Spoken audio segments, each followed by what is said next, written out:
The morning sun filtered through the floor-to-ceiling windows of Paramount Pictures' executive suite as Al Pacino sat across from studio chief Harvey Goldstein, a stack of box office reports spread between them like evidence in a criminal trial. March 15, 1995. At 55, Al had dominated cinema for over 2 decades, but the numbers on those reports told a different story. One of declining ticket sales, disappointing returns, and an industry that was quietly beginning to question whether Al Pacino was still commercially viable.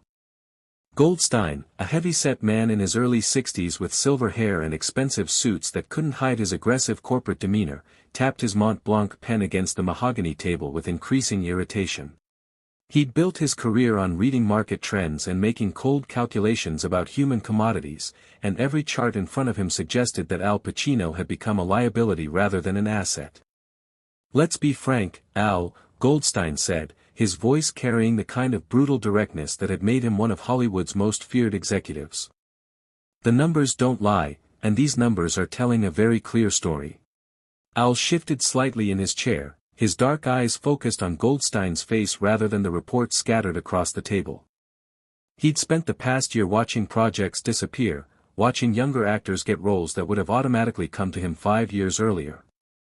The industry was changing, audiences were younger, and somehow Al Pacino, the man who'd created Michael Corleone and Frank Serpico, was being treated like yesterday's news. "Frankie and Johnny," Goldstein continued, consulting his reports with the precision of an accountant delivering bad news, 32 million domestic on a 25 million budget. Barely broke even after marketing costs. "Scent of a Woman" did better, but that was 3 years ago, and it was carried more by your Oscar campaign than actual box office momentum. Each number landed like a small punch to AL's professional pride. He'd chosen those projects carefully, believing that quality would eventually translate to commercial success. But Hollywood had become a game where opening weekend numbers mattered more than artistic merit, where focus group research determined what stories got told. "Carlito's Way," Goldstein went on, his tone becoming more pointed with each title, 18 million domestic opening weekend, fell off a cliff after that. The audience rejected it completely. And don't get me started on Bobby Deerfield or Revolution, disasters that are still haunting your commercial perception. AL's hands rested calmly on the arms of his chair, but something in his posture suggested he was fighting to maintain his composure. These weren't just box office reports to him, they represented years of work, months of preparation, characters he'd lived inside until they became part of his psychological landscape. Goldstein stood and walked to the window overlooking the studio lot, his movement calculated to emphasize his position of power. From this office, he could see sound stages where movies that would earn hundreds of millions were being filmed, where younger, more marketable actors were creating the content that audiences actually wanted to see. "The marketplace has spoken, Al," Goldstein said, his back still to the table. "And what it's saying is that Al Pacino movies don't make money anymore. You've become what we call box office poison." The phrase hung in the air like a death sentence. Box office poison, the industry term for actors whose mere presence in a film guaranteed commercial failure. It was the kind of label that could end careers, the scarlet letter of Hollywood that marked performers as unemployable by any studio executive who cared about profit margins. AL's expression didn't change, but everyone in the room could sense that Harvey Goldstein had just crossed a line that couldn't be uncrossed. This wasn't gentle criticism or constructive feedback, this was a public execution disguised as a business meeting. "Harvey," Al said quietly, his voice carrying a controlled intensity that made Goldstein turn back from the window, "are you telling me that Paramount Pictures no longer wants to work with me?" Goldstein returned to his chair with the confident movements of someone who believed he held all the cards. "I'm telling you that the market has made it clear that Al Pacino is not a commercially viable leading man anymore. The intense, brooding, method-acting approach that made you famous in the 70s doesn't connect with audiences today." Goldstein picked up another report, this one showing demographic breakdowns and market research data. "Today's audiences want entertainment, Al. They want escapism, humor, action that doesn't require them to think too hard or feel too much. Your brand of intensity is exhausting for people who just want to be distracted for 2 hours. The criticism was surgical, targeting not just Al's recent box office performance but his entire artistic approach. It suggested that everything he'd built his career on, the psychological depth, the commitment to character truth, the refusal to compromise artistic vision for mass appeal, had become commercially worthless. The decision-makers at every major studio are looking at the same numbers I am, Goldstein continued, his voice taking on the tone of someone delivering a professional diagnosis. And they're all reaching the same conclusion: Al Pacino is box office poison. Al stood slowly, his movement controlled but carrying an undercurrent of building energy. And what would you suggest I do about that, Harvey? Goldstein's expression shifted to something that might have been sympathy but looked more like condescension. Honestly? Maybe it's time to consider transitioning to character work. Supporting roles in other people's movies. Television, maybe. There's no shame in adapting to market realities. The suggestion was devastating in its casual cruelty. Harvey Goldstein was essentially telling one of cinema's greatest actors that his time as a leading man was over, that he should accept supporting roles like a fading athlete moving from starter to bench player.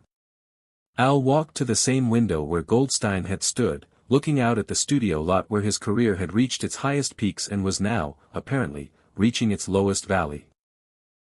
The lot was busy with the activity of dozens of productions, most of them featuring actors half his age who understood how to give audiences what they wanted rather than what they needed. You know what's interesting, Harvey? Al said, his voice taking on a new quality that made Goldstein lean forward slightly in his chair. What's that? Al turned back from the window, and something in his expression had changed. The polite attention he'd shown during the meeting was gone, replaced by the kind of focused intensity that had made him famous. You're sitting there with your reports and your market research and your demographic studies, telling me that Al Pacino is box office poison. But you're missing something crucial. Goldstein raised an eyebrow, perhaps not expecting pushback from an actor whose career he'd just declared over. Those numbers you're reading, Al continued, his voice gaining strength and focus, they represent movies where I compromised. Movies where I let executives like you convince me to dial down the intensity, to make choices that serve the market research instead of the character truth. Al began moving around the office, his energy building but remaining completely controlled. Frankie and Johnny failed because it was a watered-down version of what it could have been. Carlito's Way underperformed because the studio cut 20 minutes of character development to get a more commercial runtime. Goldstein's confident expression was beginning to flicker as he realized that Al Pacino wasn't accepting his career death sentence quietly. Every failure you just listed, Al said, his voice taking on the passionate conviction that had defined his greatest performances, represents a moment when I listened to people who thought they knew better than I did about what audiences wanted to see. Al stopped directly in front of Goldstein's desk, his presence suddenly commanding the entire room. But you know what you haven't considered, Harvey? Before Goldstein could answer, Al's assistant knocked on the door and entered with obvious urgency. Before Goldstein could answer, Al's assistant knocked on the door and entered with obvious urgency. Mr. Pacino, I'm sorry to interrupt, but Michael Mann is on the phone. He says it's about the project you discussed, and he needs to speak with you immediately. Al looked at his assistant, then at Goldstein, who was clearly annoyed by the interruption. Tell Michael I'll call him back in 10 minutes. He said it can't wait, sir. Something about Robert De Niro confirming, and they need your answer today. The mention of De Niro's name made Goldstein's eyebrows rise slightly. Any project involving both Al Pacino and Robert De Niro would automatically generate significant industry attention, regardless of box office concerns. Take the call, Goldstein said, his tone suggesting he was curious about what could be so urgent. Al picked up the phone on Goldstein's desk, his conversation brief but intense. Michael. Yes, I understand. De Niro's committed? What's the budget? When do you start? I'll give you my answer within the hour. Al hung up and looked at Goldstein, whose expression had shifted from condescending confidence to something approaching curiosity. What was that about? Goldstein asked. Al smiled for the first time since entering the office, but it wasn't a friendly expression. That was Michael Mann offering me the lead role in a crime thriller called Heat. 3-hour runtime, $100 million budget, and Robert De Niro as the co-lead. Goldstein's professional instincts immediately kicked in.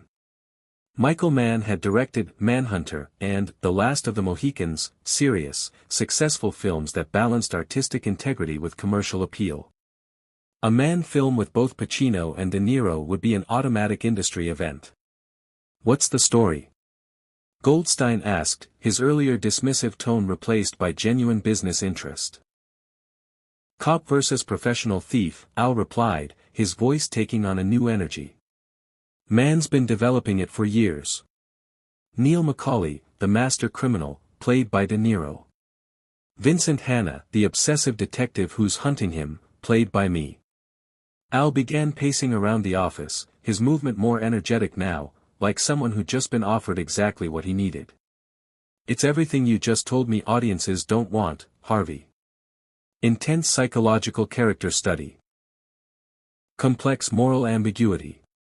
3 hours of pure character-driven drama with no compromises for market research." Goldstein leaned back in his chair, his mind clearly calculating the potential risks and rewards. "Mann's a serious filmmaker, but that doesn't guarantee box office success. And 3 hours? Audiences today don't have the attention span for. You know what Mann told me?" Al interrupted, his voice gaining the passionate intensity that Goldstein had just finished dismissing as commercially worthless. "He said he wrote Vincent Hanna specifically for the way I approach characters. He doesn't want me to dial down the intensity, he wants me to turn it up." Al stopped pacing and looked directly at Goldstein. "He said the whole movie depends on Vincent Hanna being obsessive, driven, psychologically complex to the point of self-destruction. He needs someone who can make audiences believe that catching Neil McCauley is worth risking everything, family, sanity, life itself." The description was exactly the kind of psychologically demanding role that Goldstein had just declared unmarketable. But coming from Michael Mann, attached to a major studio production with De Niro involved, it suddenly sounded less like career suicide and more like potential gold mine. "What's Paramount's involvement?" Goldstein asked, his tone suggesting he was beginning to see business opportunities rather than just artistic risks. "None yet," Al replied. "Mann's taking it to Warner Brothers next week. But I thought I should mention it, since you just spent the last 20 minutes explaining why no studio would want to work with me."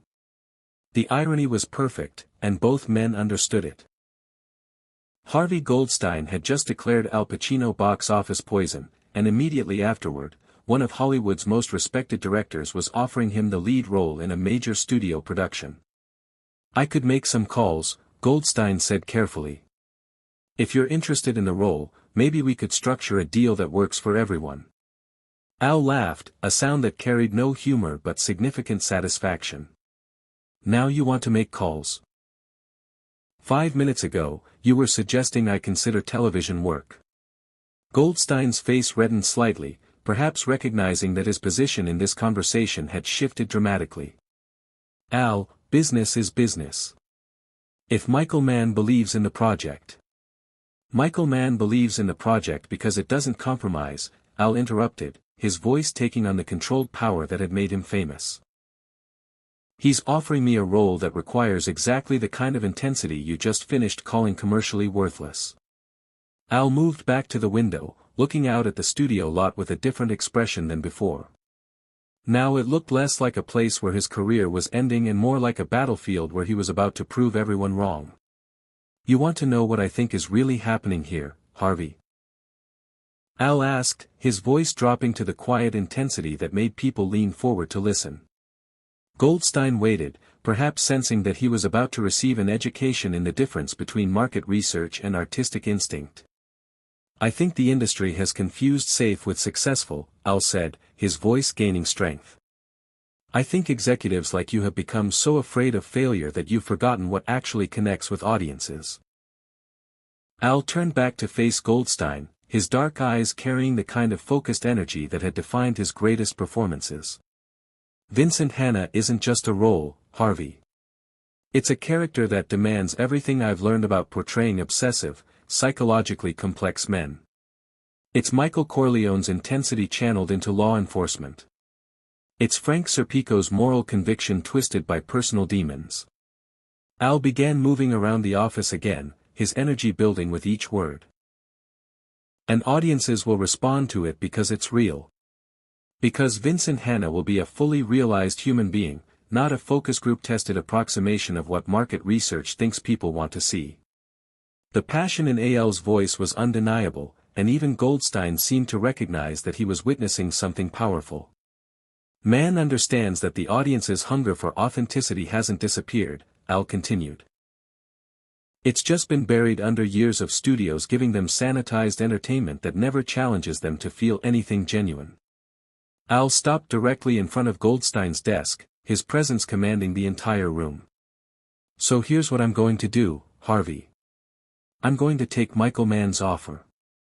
I'm going to spend the next year becoming Vincent Hanna so completely that audiences forget they're watching Al Pacino. Al picked up the stack of box office reports that had started this conversation and held them up. And when Heat earns $200 million worldwide, when critics call it the crime drama of the decade, when audiences rediscover what it means to watch an actor disappear completely into a character, I want you to remember this conversation.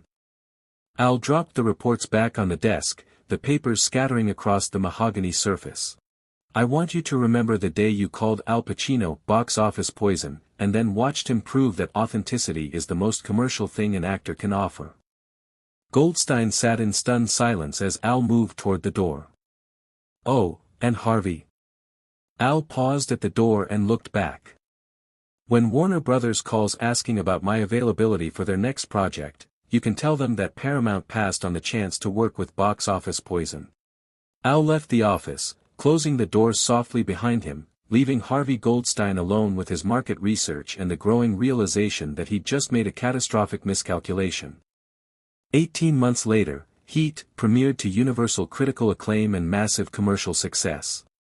The film earned $187 million worldwide against a $60 million budget, with many critics calling Al's performance as Vincent Hanna one of the finest of his career. His portrayal of the obsessive detective was hailed as a masterclass in psychological intensity, exactly the kind of uncompromising character work that Harvey Goldstein had declared commercially worthless. The film's success triggered a cascade of offers for Al, all from studios eager to work with the man who'd just proven that authenticity and commercial appeal weren't mutually exclusive. Projects that had been in development suddenly became active, scripts that had been shelved were dusted off, and Al Pacino was once again considered one of Hollywood's most bankable stars.